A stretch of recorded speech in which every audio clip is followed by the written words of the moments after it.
B A honours राजनीति विज्ञान semester 1 discipline specific course भारतीय राजनीतिक चिंतन में विचार और संस्थाएं idea and institutions in Indian political thought महत्वपूर्ण प्रश्न और उत्तर शीर्षक मनु का राज्य की उत्पत्ति का सिद्धांत प्रश्न मनु के राज्य की उत्पत्ति के सिद्धांत का संक्षेप में वर्णन कीजिए उत्तर मनु का राज्य की उत्पत्ति का सिद्धांत मनु के अनुसार जब समाज राज्यविहीन समाज में अराजकता के कारण भय था तो भगवान ने राजा को बनाया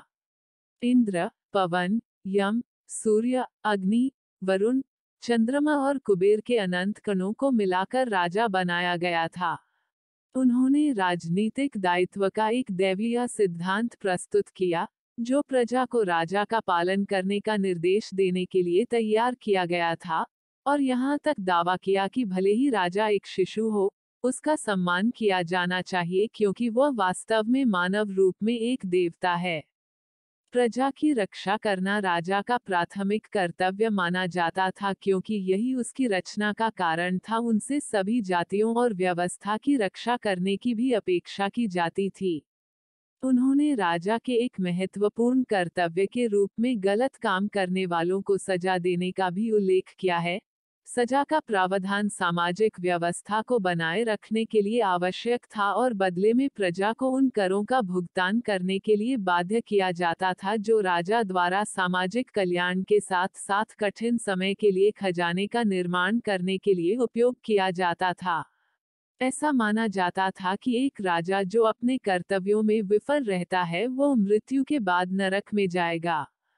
मनुस्मृति में राज्य संरचना की मुख्य विशेषताएं इस प्रकार हैं एक मनु राज्य के एक जैविक सिद्धांत का निर्माण करते हैं अर्थात इसके विशिष्ट कार्यों के साथ 7 अंग हैं और जब प्रत्येक अपना काम अच्छी तरह से करता है तो राज्य जीवित और समृद्ध हो सकता है उनके सिद्धांत को सप्तांग सिद्धांत भी कहा जाता है क्योंकि इसमें कौटिल्य से मामूली अंतर वाले 7 तत्व शामिल है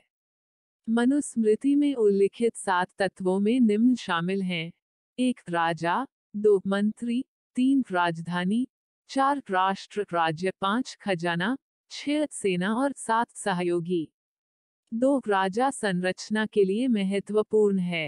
राजा प्रशासनिक संरचना को बनाए रखता है और सभी सहायता भी प्रदान करता है 3 मंत्रियों की नियुक्ति राजा के केंद्रीय कर्तव्यों में से एक है उन्होंने अर्थशास्त्र की समझ का उपयोग यह तर्क देने के लिए किया कि सही मंत्री को सही विभाग में नियुक्त करना एक महत्वपूर्ण प्रशासनिक कर्तव्य है और शासन कला के लिए बहुत कुछ इस पर निर्भर करता है नियुक्ति के विषय में उन्होंने 5 कसौटियां सुझाई परंपरा क्षमता परीक्षा उद्देश्यों की पूर्ति और साहस की परीक्षा 4 मनु ने राजकीय कला के लिए गोपनीयता को आवश्यक माना और माना कि राजा को अपने कर्मचारियों की वफादारी का लगातार परीक्षण करना चाहिए 5 मनु ने कहा कि नीतिगत मामलों पर राजा को न केवल व्यापक परामर्श करना चाहिए बल्कि इस बात पर भी जोर देना चाहिए कि इस विचार विमर्श में ब्राह्मणों को भी शामिल किया जाना चाहिए 6 मनु ने यह भी सुझाव दिया कि राजा को प्रत्येक विभाग को अधिक स्वायत्ता और स्वतंत्रता प्रदान करने के साथ साथ शक्ति को प्रभावी ढंग से विकसित करना चाहिए 7 मनु ने कहा कि सत्ता में लोगों को भ्रष्ट बनाने की प्रवृत्ति होती है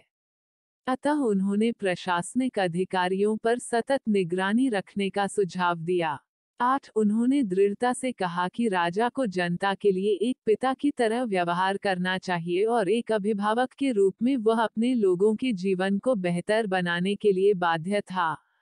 साथ ही उससे यह भी अपेक्षा की जाती थी कि वे बच्चों महिलाओं और वृद्धों सहित जरूरतमंदों और समाज के कमजोर लोगों के हितों के बारे में सबसे अधिक चिंतित रहेंगे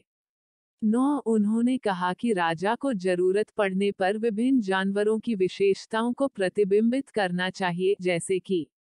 उसे कछुए के रूप में कार्य करना चाहिए जो अपने सबसे कमजोर बिंदुओं की रक्षा करने में विशेषज्ञ है जब भी उसे कोई खतरा महसूस होता है उसे बगुले की तरह धैर्य रखना चाहिए और जल्दबाजी में कभी कार्य नहीं करना चाहिए। उसमें सिंह के समान बल होना चाहिए। उसे अपने राष्ट्रीय हित को अधिकतम करने के लिए अवसरवादी होना चाहिए, जैसे भेड़िया अपने शिकार को छीन लेता है। उसे खरगोश की तरह हमेशा चौकस और हमेशा बहुत फुर्तीला होना चाहिए, भले ही उसे किसी स्थिति से पीछे हटना पड़े। 10 मनु ने प्रभाव बढ़ाने के लिए प्रदेशों के परिग्रहण की वकालत की। उनका मानना था कि राजा को अपने राष्ट्रीय हितों की रक्षा और बढ़ावा देने के लिए आवश्यकता पड़ने पर बल प्रयोग के लिए हमेशा तैयार रहना चाहिए। यह राजा का स्वाभाविक और न्यायोचित कर्तव्य है। 11 अर्थशास्त्र के विपरीत, मनुस्मृति में ब्राह्मणों के लिए तैयार की गई प्रतिरक्षा और विशेषाधिकारों की विस्तृत सूची है। उन्हें विशेष दर्जा दिया गया है। वास्तव में, कभी कभी ऐसा प्रतीत होता है कि मनु ने एक साथ दो सत्ताओं को मान्यता दी, लौकिक सत्ता के रूप में राजा को और आध्यात्मिक सत्ता के रूप में ब्राह्मण को। उनके अनुसार दोनों पवित्र कानूनों या धर्म के सिद्धांतों के संयुक्त संरक्षक थे। तो कुल मिलाकर इस प्रस्तुति में हमने मनु के राज्य की उत्पत्ति के सिद्धांत के बारे में जानकारी प्राप्त की। प्रस्तुति समापन। आपका धन्यवाद। Disclaimer: This notes has been made after a lot of research, yet the accuracy of the answers may vary. The author assumes no responsibility or liability for any errors or omissions in the content of this notes. The information contained in this notes is provided on an as-is basis with no guarantees of completeness, accuracy, usefulness or timeliness.